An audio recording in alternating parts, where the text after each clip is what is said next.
Welcome back to the Caspa Silver YouTube channel. Today's video, we got a lot of news topics to talk about.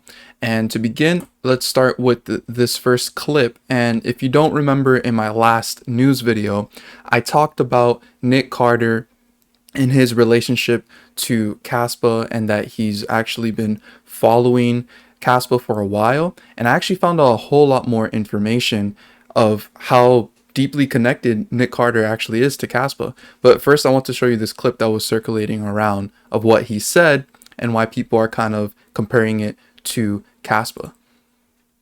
Today, let's say Satoshi came back and they said, okay, I made Bitcoin 2.0, I'm going to release it. There'd be the most aggressive land grab ever by, gigantic pools of capital to sort of get favorable allocations of the new system, right? Can Satoshi with Bitcoin 2.0 build in a resistance mechanism or a prevention mechanism for the land grab? It would be hard to because, if you have capital and resources, if it was a proof of work chain, you'd just have people that would invest a ton of money in mining, for instance. But most new blockchains, cryptocurrencies are just sold, basically. They're, issued in token offerings kind of thing. So it's hard to enforce through the protocol, the decentralization of control, power. It'd be challenging too. And people have tried to do airdrops, where they, distribute coins to a large number of people. Basically doesn't. Today, let's say Satoshi. Yeah, so people were kind of saying that this clip of Nick Carter saying the biggest land grab of the Bitcoin 2.0 is because a lot of people like to say that Caspa is a type of Bitcoin 2.0. I personally don't believe it is, just simply because Bitcoin and Caspa are doing like two different completely things. So you have Bitcoin being a store of value and Caspa is actually trying to be a medium of exchange. So I don't really like the narrative of Caspa being a Bitcoin 2.0. I think it's better to say Caspa is what Bitcoin was supposed to be, but I think they have their own place in the space and they can actually coexist together.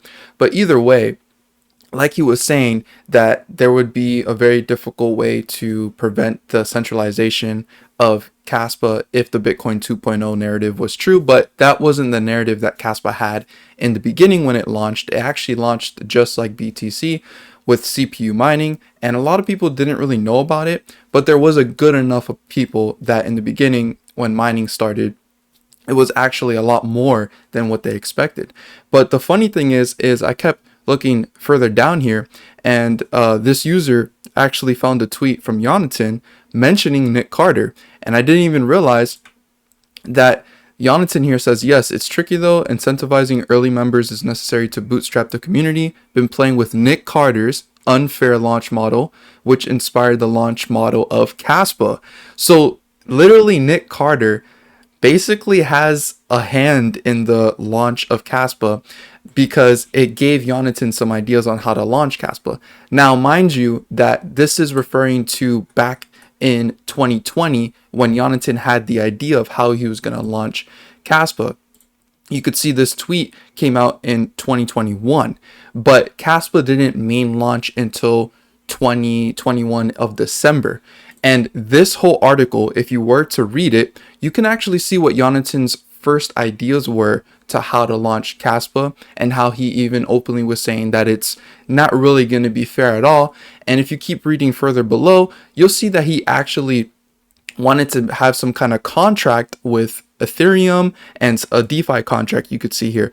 But all this didn't happen and actually all failed, which is actually a very good thing, because if any of this was the case, I most likely wouldn't even be here, because I really value a fair launch with no kind of like contract allocations, and DAG Labs was going to be a lot more centralized if this was to play out, but it actually didn't, and it just showed and proved why with a proof of work chain you have to launch it completely fair. And Jonathan says this later down the line when they announced that DAG Labs is failing to do what they wanted to do, which was actually provide ASICs to Caspa at the launch, but they weren't able to do this, and it started with CPU mining and has had an organic growth just like Bitcoin in the very beginning.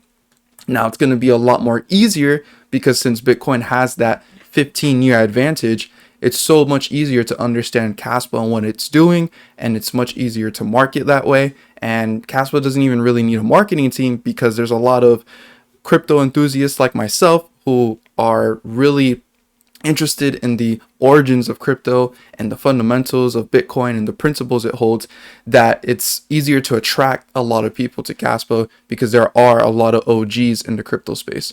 So this is just super cool to see a little bit of back history of Caspa and how Nick Carter's pretty much well aware of Caspa, and he's probably has his own bag himself. So moving on to other news, CoinEx just launched a Caspa BTC trading pair, and this is actually very, very good because of the fact that if there was ever a scenario where USDT was taken down or something like that, you can at least have a different trading pair associated with Caspa, because currently Caspa USDT is heavily used right now to get Caspa on all the exchanges. So if USDT was to ever fail, you would like to see other alternatives to be able to swap in and out of Caspa using other currencies.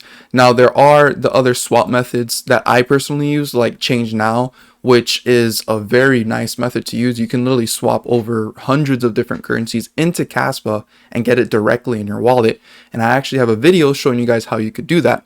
But yeah, this is the Caspa BTC chart, and currently so far it's just in an uptrend and it's been performing way better than Bitcoin.